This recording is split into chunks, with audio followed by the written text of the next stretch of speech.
Prezados confrades e confreiras do Instituto Histórico e Geográfico de Minas Gerais, aos quais, em nome do presidente deste sodalício, Dr. Luiz Carlos Abrita, agradecemos pela honra que nos é hoje conferida. Agradecemos também à professora doutora Márcia Maria Duarte dos Santos a confiança pela indicação dos nossos nomes para desempenhar tarefa de tamanha estatura. Sou Maria Inês de Moraes Marreco, membro efetivo do Instituto, cadeira número 17, atualmente ocupando a função de coordenadora da Comissão de Língua Portuguesa. Tenho o prazer de lhes apresentar duas pesquisadoras, professoras e doutoras em literatura, Ângela Maria Rodrigues Laguardia e Maria do Rosário Alves Pereira, que gentilmente aceitaram o nosso convite para participar dessa mesa. Beira as raias da injustiça lhes dizer que falarei dos significativos currículos de cada uma delas, mesmo que de forma abreviada, mas determina o protocolo que eu faça. Assim, espero que a brevidade tenha algo de cortesia, diminuindo os possíveis equívocos. Ângela Maria Rodrigues Laguardia é membro da Academia Barbacenense de Letras, ocupando a cadeira número 1. É doutora em Estudos Portugueses pela Universidade Nova de Lisboa, mestre em Teoria da Literatura pela Universidade Federal de Minas Gerais, possui o curso de especialização em Literatura Brasileira, o PREPS, pela Pontifícia Universidade Católica de Minas Gerais e graduação em Letras pela Unipac de Barbacena. Atuou como professora de língua portuguesa e literatura do ensino fundamental e médio em diversas escolas de Barbacena e como professora de teoria da literatura e português instrumental no ensino superior. É membro do grupo de pesquisa Letras de Minas, Mulheres em Letras, da FALE, UFMG e do CLEPU, Centro de Literaturas e Culturas Lusófonas e Europeias, da Faculdade de Letras da Universidade de Lisboa. É autora das obras Fazes-me Falta, de Inês Pedrosa, uma alegoria contemporânea da saudade, publicada em 2012, e de Aproximações, Clarice Lispector e Inês Pedrosa, publicada em Portugal pelo CLEPU em 2017. Maria do Rosário Alves Pereira é doutora em Literatura Brasileira pela Faculdade de Letras da Universidade Federal de Minas Gerais, professora de Língua Portuguesa, Literatura Brasileira e Edição no Cefet-MG. E do Programa de Pós-Graduação em Letras da Universidade Federal de Viçosa. Publicações Entre a Lembrança e o Esquecimento, a Memória nos Contos de Lígia Fagundes Telles, em 2018. E Linhas Cruzadas, Literatura, Arte, Gênero e Etnicidade, em coautoria com Maria Inês de Moraes Marreco, em 2011. Co-organizadora de A Escrita no Feminino, Aproximações, em 2011, Escrevivências, Identidade, Gênero e Violência na obra de Conceição Evaristo, 2016 e 2018, e prezada editora Mulheres no Mercado Editorial Brasileiro, 2021. Pois bem, caros amigos, hoje aqui estamos para homenagear não só a escritora mineira Henriqueta Lisboa pelos seus 120 anos de nascimento, como também prestar nossa gratidão às primeiras mulheres que adentraram aos portais deste instituto. Devido às restrições decorrentes da pandemia, não foi possível trazer mais uma pesquisadora que nos falasse sobre Francisca Rodrigues Gregory. Porém, gostaríamos de esclarecer que ela se encontra entre nós como a mágica presença das estrelas, nas palavras de Mário Quintana. Das terras de Minas Gerais nascem as literaturas de Henriqueta Lisboa, de Lúcia Machado de Almeida, de Zilá Correia de Araújo e de Francisca Rodrigues Gregory, a cujas vozes narrativas é imprescindível que se recorra para ressaltar-lhes a importância. Desde Platão, no Jardim de Academos, à exceção de Safo, as aulas só eram ministradas para os homens. A sociedade grega só se preocupava com a educação dos varões, vetando a presença de mulheres poetas, dramaturgas ou filósofas. Os romanos, como salientou Petrônio, partilhavam das mesmas opiniões. Cito Petrônio: confia o teu barco aos ventos, mas não confies tua alma às meninas, porque a onda é mais segura que a fidelidade da mulher.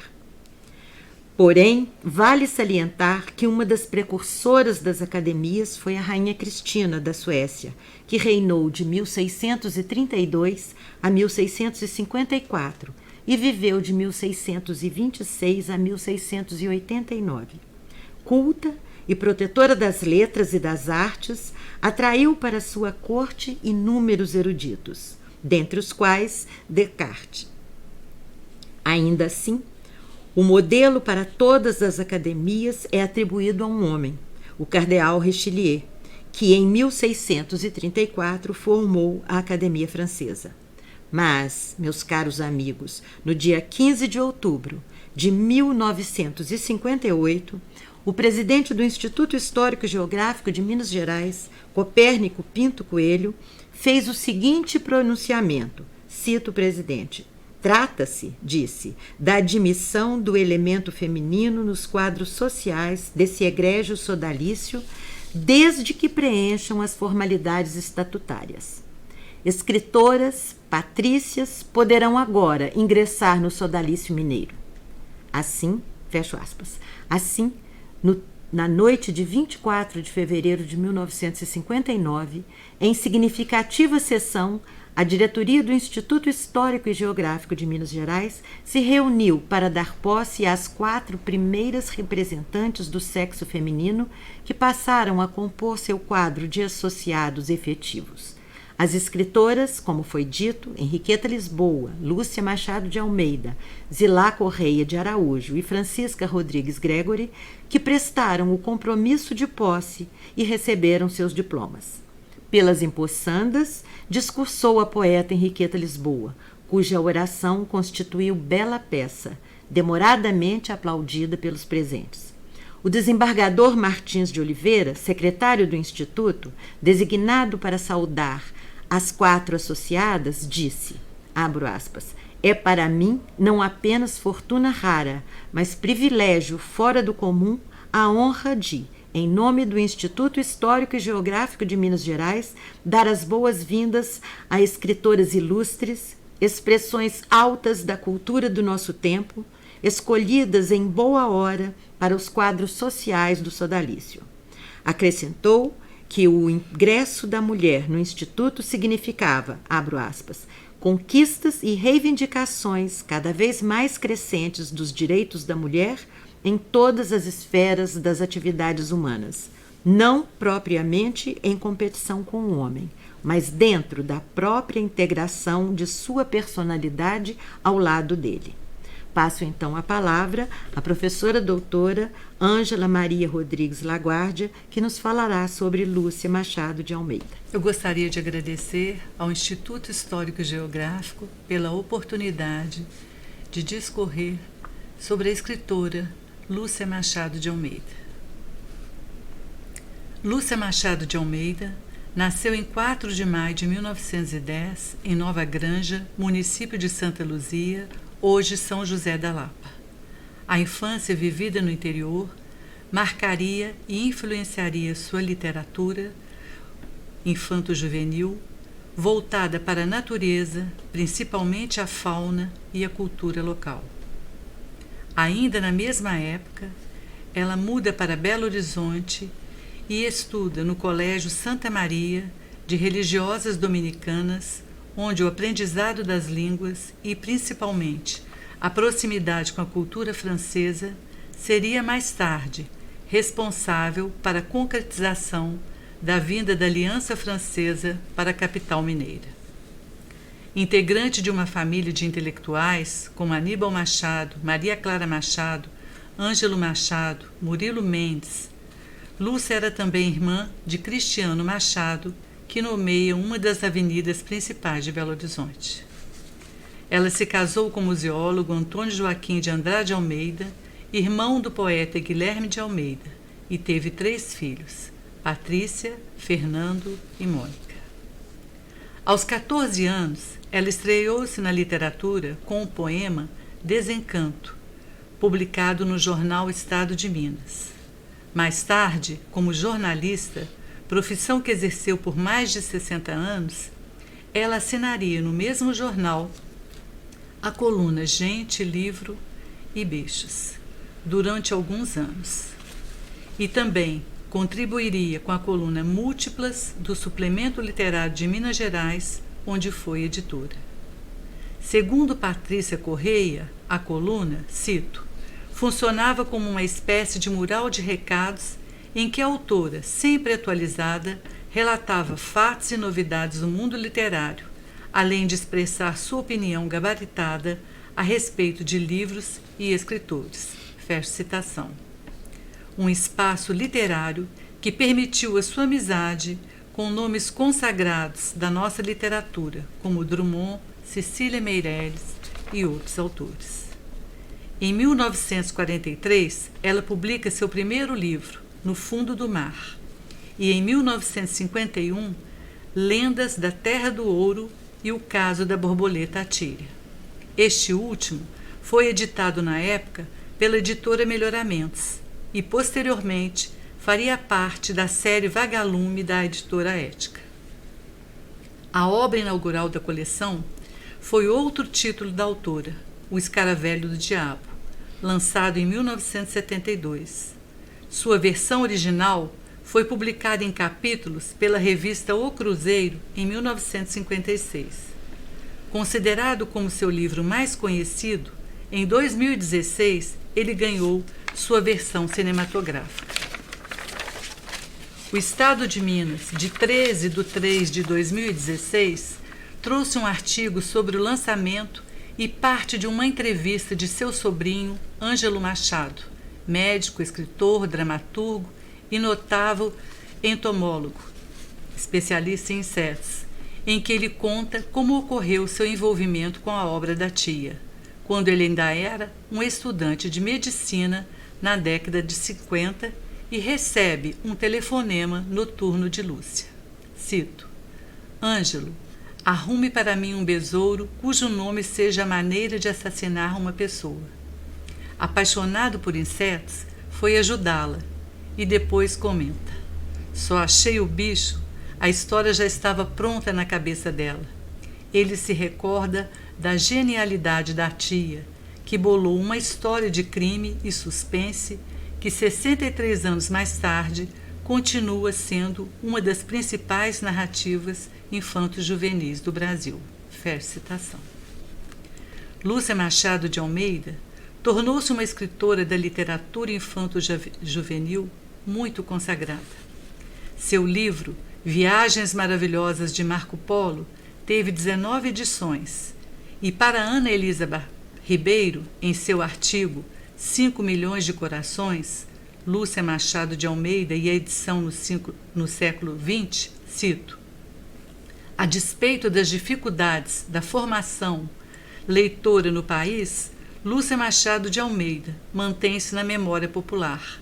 A série Vagalume da editora Ática, publicada até os dias de hoje,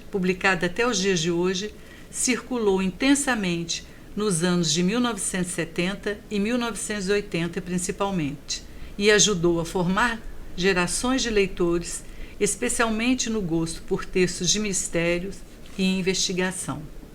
Lúcia Machado era autora de diversos livros dessa coleção, com destaque para O Caso da Borboleta Atíria, O Escaravelho do Diabo e Xisto no Espaço, ou a série do personagem Xisto. Fecha citação. Lúcia Machado de Almeida e o marido também dedicaram-se a diversas atividades culturais em Belo Horizonte, e coube a eles a criação do Museu de Ouro em Sabará. Ela também foi a idealizadora do Museu de Guinhar, de quem era amiga, situado em Ouro Preto, e escreveu uma trilogia que contempla as cidades mineiras de Sabará, Diamantina e Ouro Preto, com um roteiro minucioso sobre a história e a arte desses patrimônios culturais de Minas Gerais. Eles são intitulados Passeio a Sabará, de 1952, que traz ilustrações de Guinhar, Passeio a Diamantina, de 1961, e Passeio a Ouro Preto, de 1970. Um ano depois, movida pela sua paixão por Portugal, ela também escreveria Passeio ao Alto Minho, sobre essa região do país. Lúcia Machado de Almeida faleceu a 30 de abril de 2005, no interior de São Paulo. Em 30 de março do corrente ano, foi lançada uma biografia sobre a escritora com o título Lúcia Machado de Almeida, Uma Vida Quase Perfeita, escrita pelo jornalista Regis Gonçalves e que teve o apoio do presidente da Academia Mineira de Letras, Rogério Tavares. Em entrevista ao jornal O Tempo, no mesmo dia do lançamento de seu livro, Regis Gonçalves antecipa algumas revelações sobre o percurso da escritora, a partir de sua pesquisa que, como esclareceu, teve como epicentro, cito, o acervo de escritores mineiros da UFMG, para onde, após a morte de Lúcia Machado de Almeida, a família encaminhou o seu patrimônio material ligado à cultura, à arte e ao jornalismo. Fecha citação.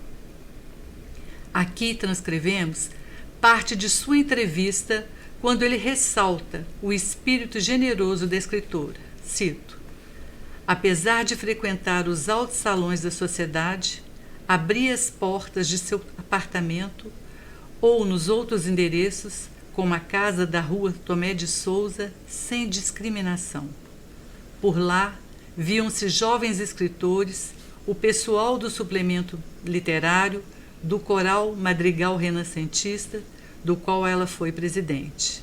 Na verdade, todas as iniciativas culturais que aconteceram em BH naquele período tiveram o dedo da Lúcia, em maior ou menor escala. Fecha citação. Passados 111 anos de seu nascimento, a relevância da escritora Lúcia Machado de Almeida, assim como seu extraordinário legado cultural, tem muito a ser pesquisado e estudado. Hoje foi só o começo de uma conversa. Obrigada, professora Ângela. Agora ouviremos a professora doutora Maria do Rosário Alves Pereira, que nos brindará com suas reflexões sobre Zilá Correia de Araújo. Obrigada, Inês. Eu agradeço também ao convite amável do Instituto. E hoje eu vou falar, então, sobre a Zilá Correia de Araújo, uma escritora que certamente ainda merece ser mais conhecida e mais estudada. E a minha comunicação, ela já foi publicada como um artigo no livro intitulado Escritoras Mineiras, Poesia, Ficção e Memória, organizado pela professora Constância Lima Duarte, na UFMG, no Viva Voz, que é um projeto que existe na UFMG, e trata-se, portanto, de uma pesquisa mais antiga e, ao longo da minha leitura, eu vou fazer alguns reparos na tentativa de atualizar, de alguma forma, esta pesquisa. E o meu artigo se intitula, portanto, Diversidade na Literatura Mineira, a escrita de Bárbara de Araújo. Bárbara de Araújo, pseudônimo literário de Zilá Correia de Araújo, foi romancista, contista, jornalista e advogada. Era bacharel e doutora em Ciências Jurídicas pela Universidade Federal de Minas Gerais. Graduou-se também em Ciências Econômicas e fez pós-graduação em Direito Tributário em Paris. Atuava com afinco no meio intelectual mineiro. Irmã da poetisa, crítica e ensaísta Laís Correia de Araújo, Zilá nasceu em Campo Belo, Minas Gerais, em 1916 e fez seus primeiros estudos em São João del Rei, mudando-se posteriormente para Belo Horizonte, onde residiu até seu falecimento em 1975.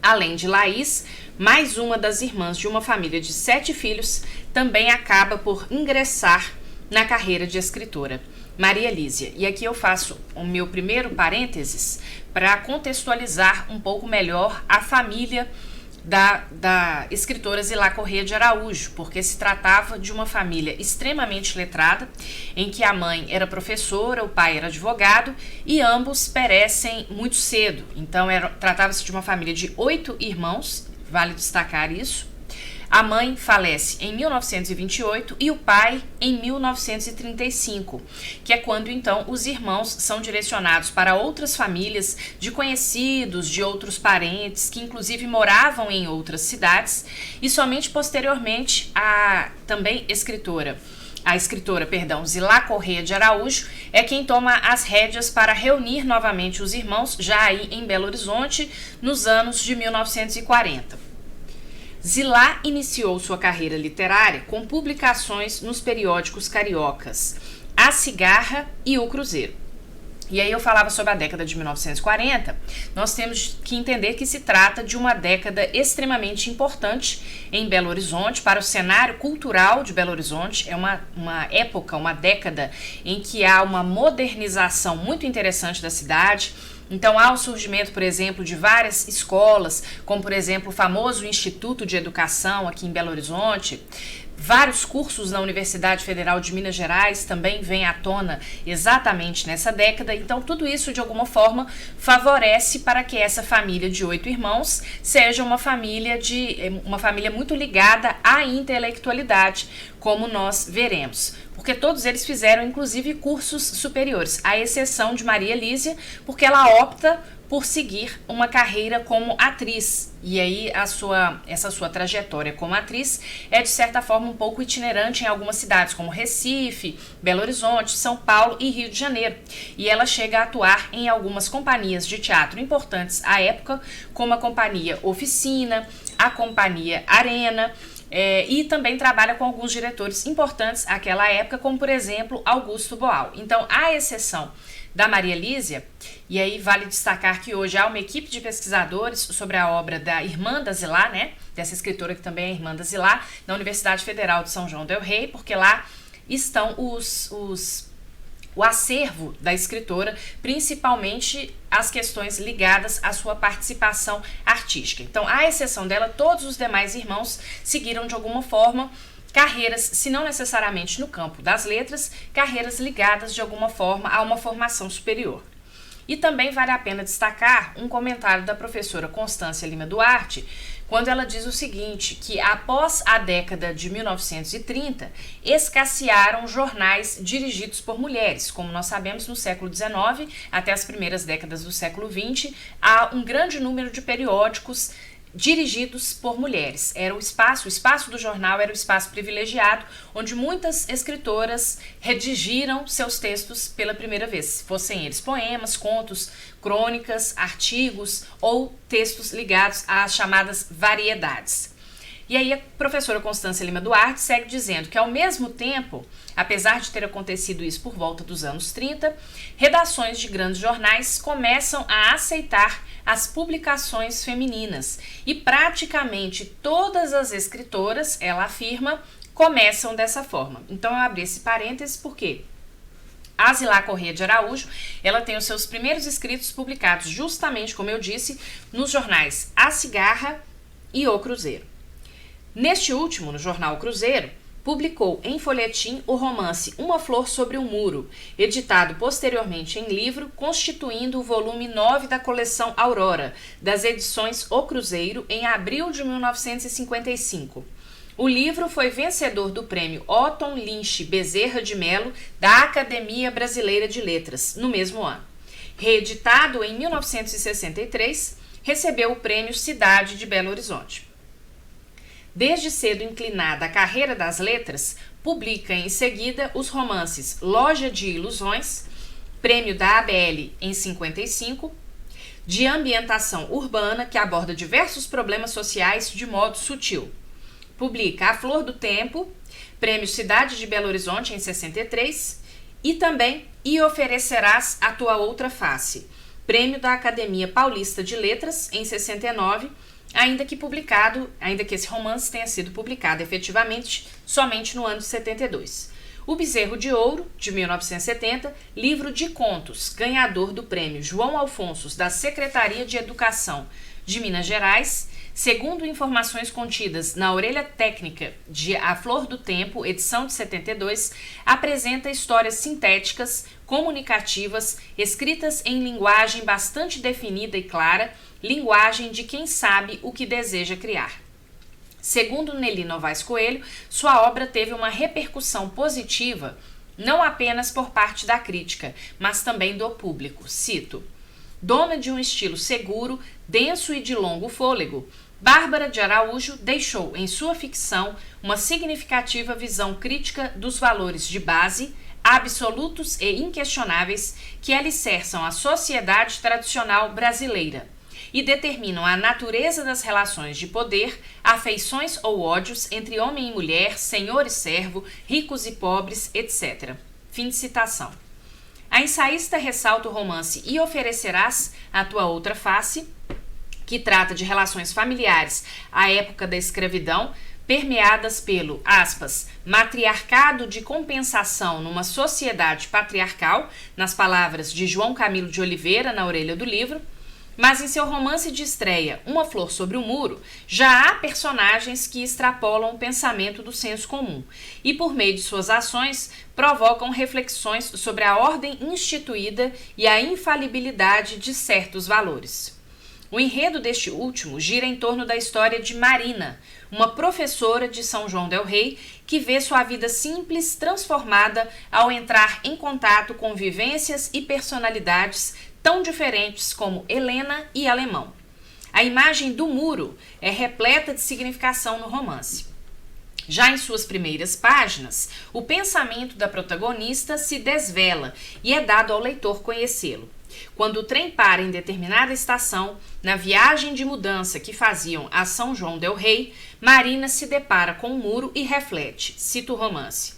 Marina tem a impressão de que é um muro, cada pessoa é um muro. A princípio, branquinho, caiado de novo. Depois, vai a vida garatujando coisas. Há uma campânula sobre o muro, uma flor triste, roxinha, que murcha ao primeiro contato. Ela também vive do muro, suga-o como criança o seio. Vive do muro, mas não para ele, o pai. O muro divide, cerca, tolhe. Fim de citação. Para a personagem, todos os muros são sem sentido. Contudo, vive numa espécie de alinhamento exterior. Introspectiva, vive para o pai, tal como a triste flor roxa vive do que o muro lhe oferece. E nada mais. Segundo o dicionário de símbolos, o muro significa, dentre outras coisas, cito o Chevalier e Gerbrand, autores deste dicionário, separação entre os outros e eu. O muro é a comunicação cortada, com a sua dupla incidência psicológica, segurança, sufocação, defesa, mas prisão. Fim de citação. Assim, em seus relacionamentos, ou tentativas de, Marina sempre mantém as pessoas à distância. O pai também é uma espécie de muro para ela. É seu refúgio seguro, protetor, mas ao mesmo tempo, vivendo para ele, se afasta em grande medida do convívio social.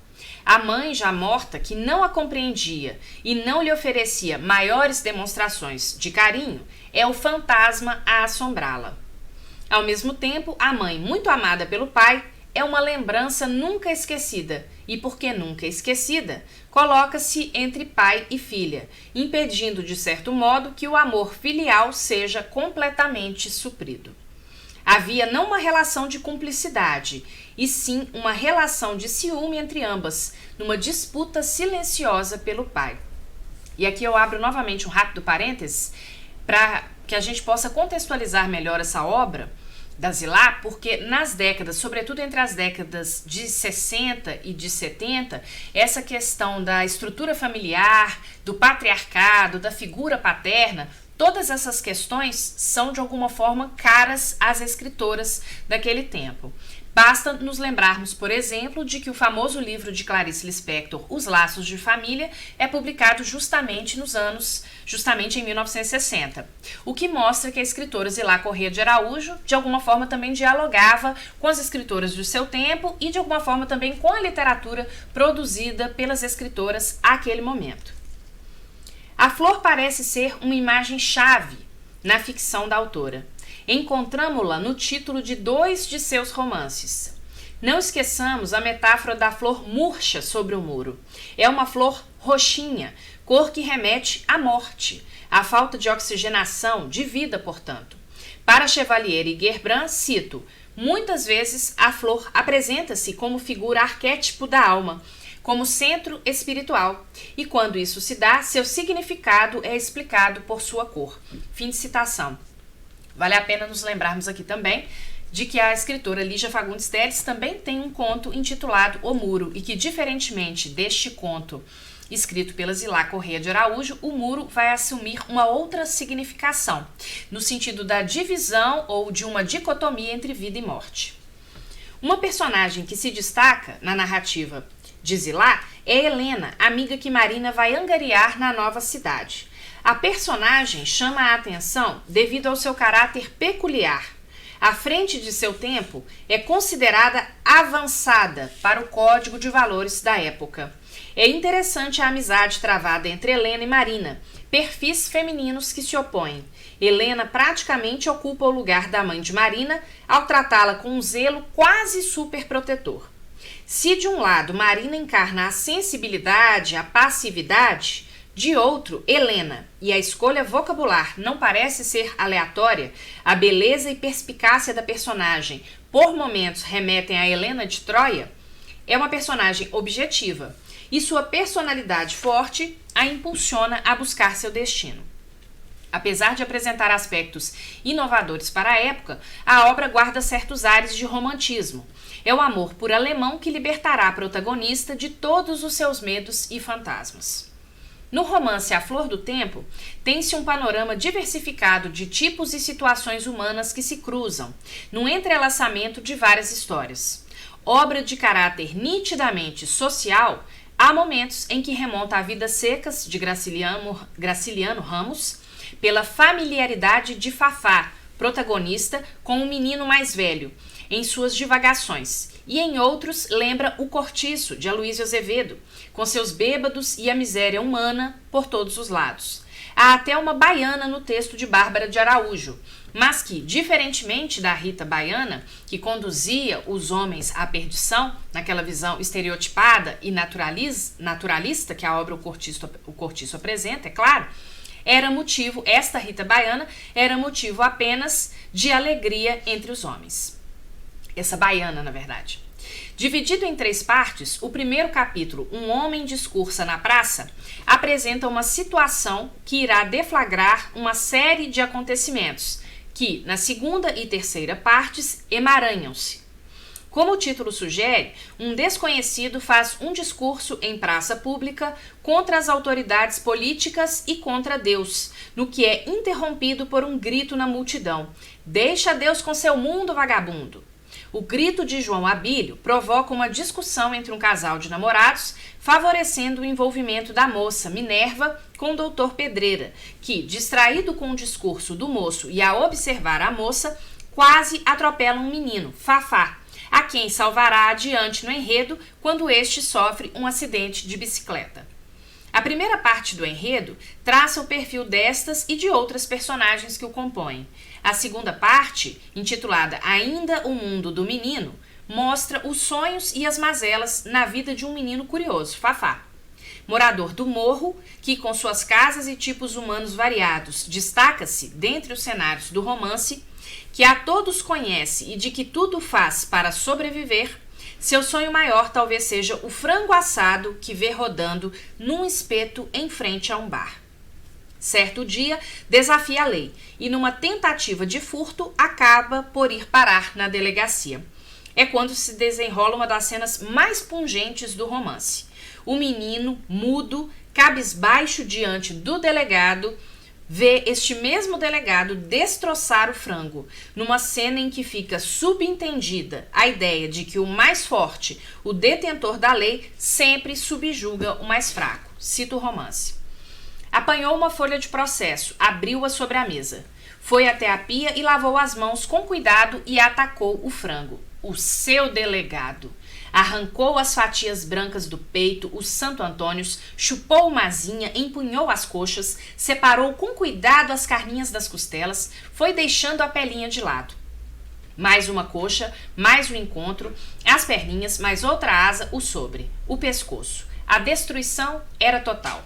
Só restavam os ossos, as peles e os pés. Levantou-se, voltou à pia, deu um arroto, lavou as mãos. e chupou os dentes, arrancando com a ponta da unha do dedo mínimo um fiapo enganchado num deles, pensando: eu devia ter mandado buscar uma geladinha. Sentou-se novamente e começou a fazer um embrulho do restolho quando deu com os olhos no Fafá. Menino, aqui tem umas peles, você gosta? Leva as peles, menino. Tem os pés também. Não quero, não, senhor, obrigado. E saiu. O frango tinha agora um gosto amargo. Não tinha visto o menino encarapitado no banco. E não sendo um mau sujeito, teve, de repente, um gesto de bondade. Consultou a carteira e chamou o guarda para que buscasse o menino.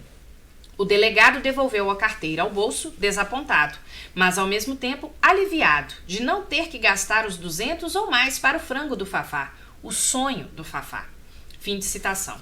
Na terceira parte, A Flor do Tempo, todas as histórias que compõem a narrativa e que, de diferentes modos, convergem para a história do menino Fafá, acabam por se resolver positivamente. Há um modo de conciliação em todas essas micronarrativas, culminando com o último capítulo, Feliz Natal para Todos.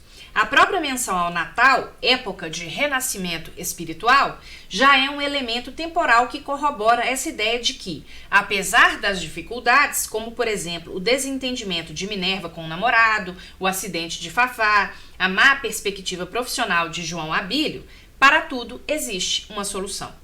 Os livros de Bárbara de Araújo não têm reedições recentes, infelizmente. E hoje restam poucos exemplares em sebos esparsos no Brasil. A pouca divulgação da obra contribuiu decisivamente para que, com o passar do tempo, a escritora caísse no esquecimento. E, sabemos, nem sempre o critério de qualidade literária é o único levado em consideração na permanência ou exclusão de obras ao longo da história literária. À exceção do Dicionário Crítico de Escritoras Brasileiras e algumas resenhas e artigos no Suplemento Literário do Minas Gerais, 4 ao todo, não restam estudos críticos e ou acadêmicos de fôlego sobre a sua obra. Em texto de Ildeu Brandão para o Suplemento Literário em 72, ele afirma que não é novidade Bárbara de Araújo angariar mais um prêmio. A menção é ao 3º lugar conquistado no Concurso Nacional de Contos do Paraná em 71. Porque, de acordo com ele, Zilá tem como hobby ganhar prêmios literários. Ou seja, à época houve um reconhecimento da crítica, indício de que sua obra literária tem alguma relevância. Ao que parece, a literatura brasileira está carente de estudos mais aprofundados sobre escritores e escritoras nem tão conhecidas, mas nem por isso literariamente inferiores. Obrigada. Muito obrigada, professora Maria do Rosário. Reitero em meu nome e em nome do Instituto Histórico e Geográfico de Minas Gerais os agradecimentos pelas brilhantes palavras e por nos honrarem com suas presenças, trazendo aos nossos ouvintes esclarecimentos preciosos sobre estas pioneiras da Casa de João Pinheiro. Atendendo ao convite da professora doutora Márcia Maria Duarte dos Santos, em comemoração aos 120 anos de nascimento de Henriqueta Lisboa, coube-me a distinção de lhes falar sobre a nobre confreira. Cito: semeadora do belo. Foi como o Dr. Martins de Oliveira nomeou Henriqueta Lisboa. Abro aspas. É que está a nossos olhos a semeadora que saiu a semear a sua semente maravilhosa. Para vós, o Instituto não deixaria de guardar não a forma protocolar de respeito e de admiração, mas a expansão de júbilo por vos contar, na condição de sócia. Vosso nome, que se tornou patrimônio de Minas, vem dar lustre à velha casa. O velho lugar comum de ornamento aqui alcança feição diversa. E eu diria que não apenas enfeitais o quadro social com o brilho de vossa personalidade e vosso talento, mas vindes trazer-lhe uma espécie de paraninfado. Fecho aspas. Caros amigos, falar de Henriqueta Lisboa, analisar sua obra, tecer comentários concisos sobre seu trabalho não é tarefa simples. Pelo contrário, Trata-se de desafio e coragem, principalmente porque temos em Minas Gerais expoentes da literatura que se dedicaram a esse mistério.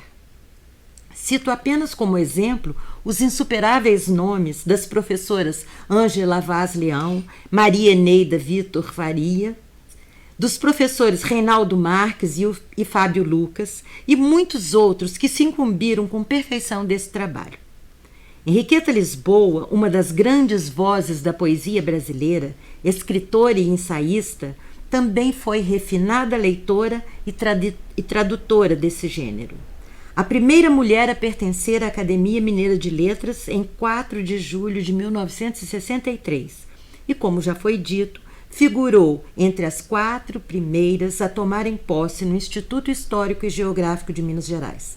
Nasceu em Lambari, no dia 15 de julho de 1901, filha de Maria Rita Vilhena e João Almeida Lisboa, deputado federal e estadual e presidente do Conselho Administrativo de Minas Gerais.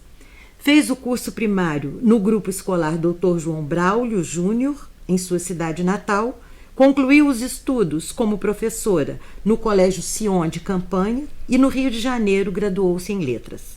Com os irmãos, José Carlos e Alaide, constituiu o trio de literatas da família Lisboa. A grande poeta faleceu em 9 de outubro de 1985. A dedicação da poeta mineira à literatura se deu desde muito cedo. Em criança, inventava versos por brincadeira e na adolescência a diversão transformou-se em coisa séria. Numa conferência em 1978, revelou: "Não sei precisar o instante em que cessou o divertimento e principiou a gravidade do ofício. É que me surpreendo ainda hoje com a graça do jogo em meio à cogitação sobre os mistérios da vida e da morte." Fecho aspas. A obra de Henriqueta Lisboa, inaugurada em 1927 com a publicação de Enternecimento e concluída em 1982 com Pousada do Ser, atravessa praticamente todo o século XX, refletindo, à medida que se construía, algumas mudanças mais significativas trazidas pela modernidade. A autora permaneceu, no entanto, fiel a uma alta linhagem poética, que certamente não foi a mais valorizada das vanguardas do início do século. Por Enternecimento, a escritora recebeu o primeiro prêmio da Academia Brasileira de Letras. Seus versos são encantadores, de lirismo único, pulsar contido e, ao mesmo tempo, pungente e intenso. Um convite ao sonho e uma viagem ao transcendente, proporcionado pela sonoridade e pela beleza plástica, lirismo sutil de puro sentimento, pura emoção. Henriqueta Lisboa é dona de precioso repertório. Ao livro de estreia seguiram-se Fogo Fato, 1925, Velário, 1936, este filiado à tradição simbolista, trazendo em seu bojo o misticismo, a religiosidade, a musicalidade, o vocabulário que evoca a liturgia, entretecidos pela expressividade dos sons e sensação de langor e tédio. Em Prisioneira da Noite, 1941, intensifica-se o domínio da palavra e o verso ganha mais liberdade, denotando certo gosto pelo sofrimento, pela amargura e pelo desejo reprimido. Já em O Menino Poeta, 1943, respira-se a atmosfera do encantamento. A educação se faz pela revelação do belo. Respira-se, enriquecendo a sensibilidade da criança. Linguagem despojada, cujo ritmo lembra as cantigas de roda. Veio a lume A Face Lívida, em 1945. Em Flor da Morte, 1949, o tema recorrente da morte junta-se ao sentimento da solidão, da ânsia de paz. Seus poemas são dedicados à memória de Mário de Andrade. Esse livro recebeu o primeiro prêmio de poesia da Academia Mineira de Letras em 1950. Madrinha Lua, 1956, foi premiado pela Câmara Brasileira do Livro. Trata-se de um culto às célebres personagens mineiras, o Aleijadinho Fernão Dias, Tiradentes e Chico Rei. Em Azul Profundo, também de 1956, há a reconciliação com a vida através da arte. Foi publicado em 1958 Lírica, poemas escolhidos pela própria autora. Além da Imagem, 1963. Reverberações, 1976. Montanha Mágica, 1977, que homenageia as coisas de Minas. O título refere-se à Serra do Caraça, sua igreja e o famoso colégio, por onde passaram grandes nomes da intelectualidade brasileira. Casa de Pedra, 1980, e, finalmente, Pousada do Ser, o último trabalho da mineira de Lambari. Se nos atrevêssemos classificar a obra de Henriqueta Lisboa, diríamos: o maneirismo dramático é associado à tradição setecentista da escritora numa oscilação entre o clássico e o barroco, numa tonalidade musical do simbolismo. Autonomia no poetar, jogo ora pungente, ora feroz, entre o sim e o não, caracterizando incontáveis poemas iniciados pela negativa. A busca do ser entrelaçado à busca da verdade poética, transfigurando o discurso poético, a contribuição à poesia modernista, não no sentido revolucionário do aspecto desafiador, mas cifrado pela compostura, seu verso livre, fluido e natural, imanente da sua peculiaridade poética. As várias faces da poesia de Henriqueta Lisboa podem ser exploradas além do extrato fônico, da fusão da musicalidade à expressão poética, numa abordagem do seu engenho inventivo a serviço da poesia para crianças, dando-lhe teor lúdico no lugar da poesia moralista, como era de praxe em outros tempos. A poeta mineira apoia-se na palavra, busca sua essencialidade, dialoga com as demais artes. Organiza sua temática em torno do eterno conflito entre a vida e a morte, do amor, do desejo, dos sentimentos, de abandono e de solidão. Em sua singular e rica obra poética, destacaram-se mais de 20 livros, ensaios, organização de antologias, colaborações em jornais, revistas, etc., além das traduções. Os trabalhos sobre a poeta mineira aproximam-se de 200, dentre artigos em jornais, ensaios, dissertações e teses de doutorado, alçando nomes dos mais prestigiados da intelectualidade nacional e internacional.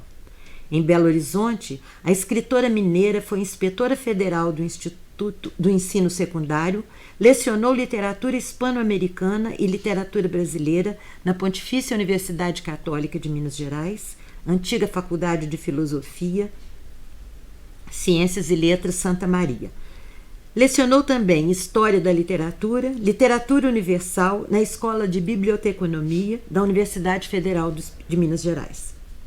Além dos prêmios já mencionados, Henriqueta Lisboa foi detentora do prêmio Presença da Itália no Brasil, Prêmio Brasília de Literatura, conjunto da obra, Prêmio Poesia 76, da Associação Paulista de Críticos da Arte, São Paulo, recebeu as medalhas de honra da Inconfidência de Minas Gerais, de bronze do governo italiano, de mérito da Municipalista de Belo Horizonte, dentre outras. Em um trabalho intelectual profícuo, Henriqueta Lisboa destacou-se também como refinada tradutora de inúmeros poemas de Gabriela Mistral, de Ungaretti e de Dante, de cuja Divina Comédia traduziu 14 cantos do Purgatório, marcando as afinidades que tinha com cada um deles. Em Dante, admirava a permanência da modernidade, no poeta do mundo interior. Em Gabriela Mistral, é atraída pelas ligações entre poesia e magistério. Em Giuseppe Ungaretti e Jorge Guilhem, identificava-se com o alto grau de consciência sobre o fazer poético.